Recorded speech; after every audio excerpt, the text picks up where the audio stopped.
Saúdo a todos os queridos irmãos e irmãs, a todos os telespectadores com a paz de nosso Senhor e Salvador Jesus Cristo. Rogo a Deus que Ele nos abençoe e que para que juntos nós possamos compreender a Sua palavra. Hoje nós vamos ler alguns versículos, vários versículos que nos mostram Cristo, a vida eterna. Cristo tem a vida eterna para dar a todos aqueles que lhe obedecem. E por que veio isso, como Deus trabalha, e nós vamos ver hoje, segundo a direção do Espírito Santo, esta gloriosa palavra de Deus. Vamos ler primeiramente no Evangelho de São João, no capítulo 3, do versículo 26 em diante. Eu vou ler alguns versículos mais rapidamente, porque são muitos versículos e eu gostaria que os irmãos fossem anotando e que depois estudassem mais aprofundadamente, cada um em sua casa, para aprofundar o conhecimento na palavra de Deus, para que assim possamos todos fazer a vontade de Deus. Veja bem: e foram ter com João e disseram-lhe: Rabi, aquele que estava contigo além do Jordão, do qual tu deste testemunho, ei-lo batizando, e todos vão ter com ele. Isso aqui os fariseus e os discípulos de João entraram em contenda, o judeu, a respeito da purificação, falando que Jesus batizava e as pessoas iam ter com ele. João respondeu e disse: o homem não pode receber coisa alguma se lhe não for dada do céu. Vós mesmos me sois testemunhas de que disse: eu não sou o Cristo, mas sou enviado adiante dele. Aquele que tem a esposa é o esposo, mas o amigo do esposo que lhe assiste e o ouve, alegra-se muito com a voz do esposo. Assim, pois, já este meu gozo está cumprido. João Batista, ele estava dando testemunho aqui que o homem, Cristo, não podia fazer nada se do céu não tivesse recebido. E quem tem a esposa é o esposo, e Cristo é a esposa é a noiva do Cordeiro. É necessário que ele cresça e que eu diminua. Aquele que vem de cima é sobre todos, aquele que vem da terra é da terra e fala da terra. Aquele que vem do céu é sobre todos. Isto é João Batista se referindo a Jesus Cristo. E aquilo que ele viu e ouviu, isso testifica, e ninguém aceita o seu testemunho. Aquele que aceitou o seu testemunho, esse confirmou que Deus é verdadeiro. E agora um versículo muito importante, além de todos esses que nós já lemos, diz assim: porque aquele que Deus enviou fala as palavras de Deus, pois não lhe dá Deus o Espírito por medida. O Senhor Jesus Cristo foi batizado com o Espírito Santo, justamente no dia do seu batismo lá com João Batista, e desceu do céu o Espírito em forma de pomba. Cristo é um homem, Cristo necessitava ser batizado com o Espírito Santo, e foi demonstrado que naquele dia ele foi batizado com o Espírito Santo, e o Pai disse: este é o meu Filho amado em quem me comprazo, a ele escutai. E nós temos que ouvir a voz de Cristo para podermos ter a vida eterna, porque o Pai ama o Filho e todas as coisas entregou nas suas mãos, e o Pai não dá o Espírito por medida, como nos dá a nós. Nós também somos batizados com o Espírito Santo. Se nós não fomos ainda, temos que ser, nós temos que buscar o poder de Deus na nossa vida, porque a compreensão do Evangelho vem pelo Espírito de Deus. Se alguém não tem o Espírito de Deus, não é filho de Deus, porque não há testemunho, não há comunhão entre Deus e a pessoa. Então Deus não dá o Espírito por medida. Para este especial, Filho único, unigênito de Deus, primogênito de Maria, porque foi o primeiro de Maria. Maria teve outros filhos, e a palavra nos diz isso. E depois, mas antes, Maria gerou a Cristo, Filho único de Deus. E Deus, o Pai, não dá o Espírito a ele por medida, mas todas as coisas entregou nas mãos do Filho. Aquele que crê no Filho tem a vida eterna, mas aquele que não crê no Filho não terá a vida, mas a ira de Deus sobre ele permanece. Você entendeu bem esse versículo? Veja bem, aquele que crê no Filho obedece o Filho. O que o Filho disse?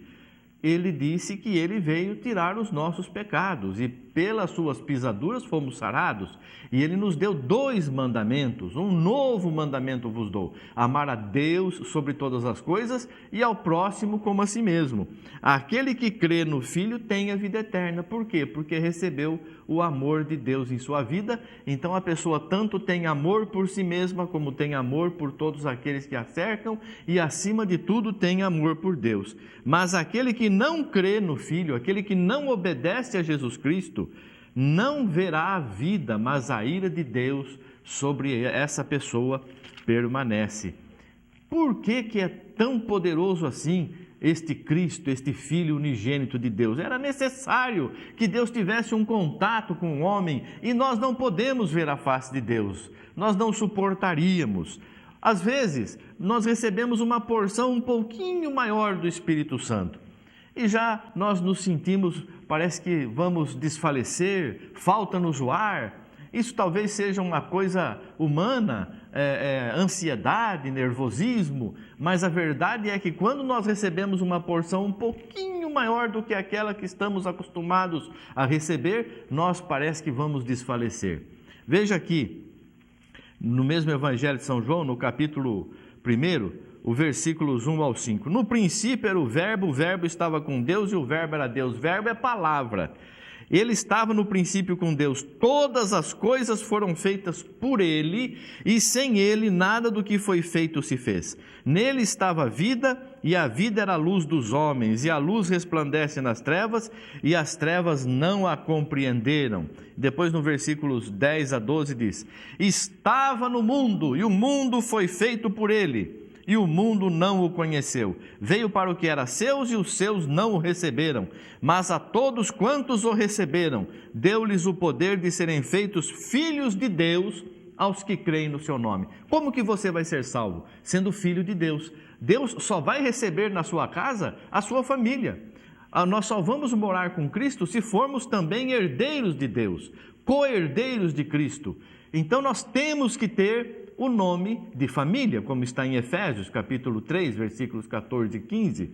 Nós vemos que o nome de família é Jesus, o nome do Pai de nosso Senhor Jesus Cristo.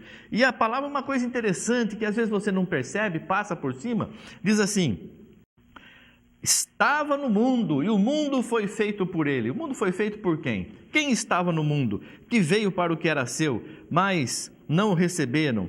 Quem que veio no mundo? O mundo foi feito por quem? Foi feito por Deus, mas Deus usou o Verbo, a primeira criação de Deus. Vamos ver em João, mesmo em João, no capítulo 5, versículo 19, diz assim: mas Jesus respondeu e disse: na verdade vos digo, que o Filho por si mesmo não pode fazer coisa alguma, se o não vir fazer o Pai, porque tudo quanto Ele faz, o Filho faz igualmente.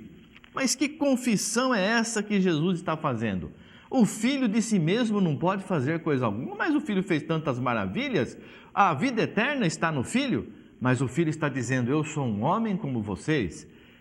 Se o Pai não me abençoar, eu também não sou abençoado, mas eu sou sempre abençoado, porque a palavra diz: eu sempre faço a vontade do meu Pai, eu sempre obedeço o meu Pai, a minha vida aqui é cuidar das coisas de meu Pai. Já com 12 anos ele dizia para a mãe dele, para o pai dele, o pai terreno: não sabeis vós que eu tenho que cuidar das coisas do meu Pai? Então, nós temos que entender quem é Cristo e como essa vida eterna veio até nós através de Cristo. O Filho unigênito de Deus, que foi usado para fazer o mundo, esse nos abençoa. Vamos ver em João ainda 17,5, diz assim: e agora glorifica-me tu, ó Pai, junto de ti mesmo, com a glória que tinha contigo antes que o mundo existisse. Mas como que Cristo poderia ter uma glória com o Pai? Antes que o mundo existisse, o mundo, você vê lá em Gênesis, Deus criou o mundo, Deus criou os céus, a terra e todas as coisas. Mas como que Cristo, a primeira criação de Deus, glorifica-me tu junto de ti mesmo, com a glória que eu tinha contigo, antes da fundação do mundo? Aí a pessoa vai dizer: está vendo, isso aí é a Trindade. Era o Pai falando com o Filho, mas o Filho apareceu só no Novo Testamento. Onde é que estava o Filho lá no Velho Testamento, em todas aquelas passagens? Onde é que estava o Filho? Ninguém chamou a Deus de Pai a não ser Jesus Cristo. E nós hoje podemos chamar também, se obedecermos a Jesus, se recebermos o Espírito Santo, se invocarmos o nome de Deus na nossa vida, então nós podemos então ser também chamados filhos de Deus, porque Deus veio reconciliar o mundo consigo mesmo, como diz em João, tudo foi feito por Ele, através dEle, para Ele, e sem Ele nada do que foi feito se fez. Quem? A primeira criação de Deus, Cristo, que antes de ser Cristo, homem, porque Cristo nasceu há 2000 anos, a primeira criação de Deus, haja luz, essa foi a primeira criação de Deus, e através dessa primeira criação de Deus, por isso nós compreendemos esse versículo aqui, glorifica-me tu, ó Pai, junto de ti mesmo, com aquela glória que eu tinha contigo antes da fundação do mundo, porque Deus criou primeiramente a luz, e através desta luz o verbo, no princípio era o verbo, e o verbo estava com Deus, e o verbo era Deus, porque o verbo mandava todas as coisas, como diz o Senhor Jesus Cristo. Tudo foi entregue a mim. Nós temos que buscar a Cristo como se buscássemos a Deus. Temos que honrar o Filho como honramos o Pai. Em Apocalipse, nós vemos que todos estavam adorando aquele que estava sentado no trono, e lançavam suas coroas aos pés daquele que estava no trono, e glorioso és tu, ó Deus, mas não era Deus que estava ali era Cristo, mas em Cristo habitou a plenitude de Deus, e tudo está sujeito e abaixo de Cristo, acima de Cristo só o Pai. Não é difícil entender. Se você tiver o Espírito Santo, você vai compreender que Deus preparou esta salvação. Esta é a boa nova. Este é o Evangelho. Você confiar em Jesus Cristo. Vamos ver ainda em Hebreus capítulo 1, no versículo 2, diz assim: a quem constituiu o herdeiro de tudo, por quem fez também o mundo. Por quem fez também o mundo. Você está entendendo aqui? Você leu? Veja aí Hebreus capítulo 1, vamos ver o versículo 1 ao 3. Havendo Deus antigamente falado muitas vezes e de muitas maneiras aos pais, pelos profetas, a nós falou-nos nestes últimos dias pelo Filho, a quem constituiu o herdeiro de tudo. Só tem um herdeiro das coisas de Deus, o Filho. Por quem fez também o mundo, o qual, sendo o resplendor da sua glória e a expressa imagem da sua pessoa, e sustentando todas as coisas pela palavra do seu poder, havendo feito por si mesmo a purificação dos nossos pecados, sentou-se à destra da majestade nas alturas. Não sentou à direita de Deus. Deus não tem direita, não tem esquerda, não tem tamanho, não tem começo, não tem fim. Deus preenche os céus e a terra. Aqui está, este sentou à destra de Deus, significa sentou, está com o poder de Deus, a destra de Deus, o poder de Deus. Cristo recebeu o poder de Deus. Veja no capítulo 2, versículos 9 e 10 ainda, diz assim: vemos, porém, coroado de glória e de honra aquele Jesus que fora feito um pouco menor do que os anjos por causa da paixão da morte, para que pela graça de Deus provasse a morte por todos. Porque convinha que aquele para quem são todas as coisas, e mediante quem tudo existe, trazendo muitos filhos à glória, consagrasse pelas aflições o príncipe da salvação deles. Veja que, mediante quem tudo existe, aquele Espírito, primeiro que foi criado, a luz, veio em forma de filho, se humilhou até a morte e morte de cruz. Para encerrar, vamos ver em Apocalipse capítulo 3, versículo 14, que diz assim: e ao anjo da igreja que está em Laodiceia escreve: isto diz o Amém, a testemunha fiel e verdadeira, o princípio da criação de Deus. Então, este veio nos preparar salvação, e nós temos que aceitar a Jesus como nosso único e suficiente Salvador. Em ninguém mais tem salvação. E você conheça que este nome, Jesus, é o nome do Filho e é o nome do Pai, porque o Filho recebeu o nome do Pai e herdou este nome maravilhoso que nos dá salvação. Apocalipse capítulo 4, versículos 10 e 11, assim nos diz: os 24 anciãos prostravam-se diante do que estava sentado sobre o trono e adoravam o que vive para todo sempre e lançavam as suas coroas diante do trono, dizendo: digno és tu, Senhor, de receber glória e honra e poder, porque tu criaste todas as coisas e por tua vontade são e foram criadas. Quem que estava sentado no trono aqui? Quem era o Senhor? Quem os anciãos estavam adorando? A Cristo, o vencedor, o Rei dos reis, Senhor dos senhores, o que veio preparar salvação. Então você recebe este nome conhecendo que existe um só Deus, e este Deus estava em Cristo reconciliando o mundo consigo mesmo, e está em tua vida agora, fazendo você entender e compreender a sua santa e bendita palavra. Receba este nome glorioso, o nome acima de todos os nomes, o nome que todo joelho se dobrará, no céu, na terra e debaixo da terra. Receba o nome de Jesus no batismo e seja salvo. Glória a Deus, aleluia, obrigado Senhor, amém e amém.